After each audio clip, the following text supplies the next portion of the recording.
No niin, nyt mulla olisi tarkoitus näyttää teille, että miten enkelten kanssa pystyy kommunikoimaan.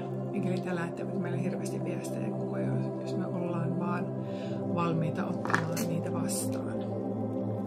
Ensimmäisenä mulla on tässä heiluri, ja tää on mun oma kaulakoru. Heilureita myydään ihan siis kaupoissakin, mutta mä oon tämän kaulakorun todennut hyväksi.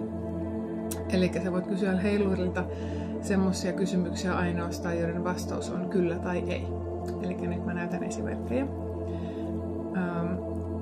Olenko tyttö?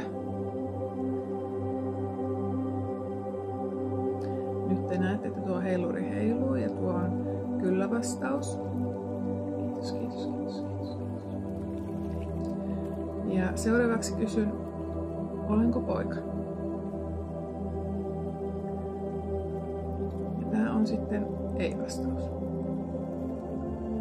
Kiitos, kiitos, kiitos, kiitos, kiitos.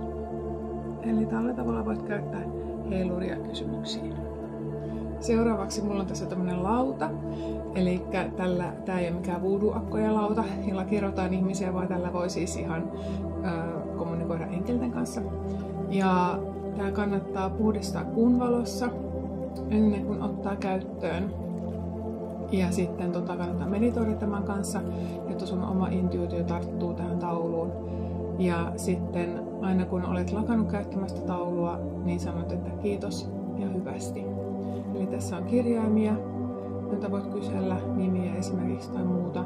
Ja sitten on noi vastaukset tossa, eli kyllä, ei, ehkä ja toista lause. Ja tää on hirveän hyvä myös.